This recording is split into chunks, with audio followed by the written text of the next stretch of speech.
പാപത്തിൻ്റെ, രോഗത്തിൻ്റെ, ഭയത്തിൻ്റെ ശക്തികളെ യേശുവിൻ നാമത്തിൽ കൽപ്പിക്കുന്നു, വിട്ടുപോകാ.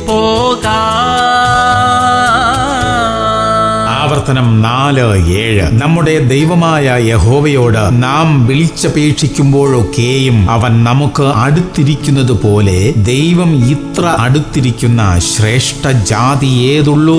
പ്രിയമുള്ളവരെ, പ്രാർത്ഥിക്കണം. ദൈവം പ്രാർത്ഥന കേൾക്കും. ഹൃദയത്തിലെ ആഗ്രഹങ്ങളെ ദൈവത്തോട് പറയണം. നല്ലതും ന്യായമായതുമായ ആഗ്രഹങ്ങളെ ദൈവം നിറവേറ്റി തരും. നമ്മുടെ ആവശ്യങ്ങളെ മനുഷ്യരോട് പറയുന്നതിനേക്കാൾ ദൈവത്തോട് പറയുന്നതാ നല്ലത്. ദൈവം നമ്മുടെ പ്രാർത്ഥനകൾക്ക് മറുപടി തരും. പ്രാർത്ഥിക്കാം. സ്വർഗീയ പിതാവേ, ഞങ്ങളുടെ ആവശ്യങ്ങളെ അങ്ങ് അറിയുന്നതിനായി നന്ദി അപ്പ.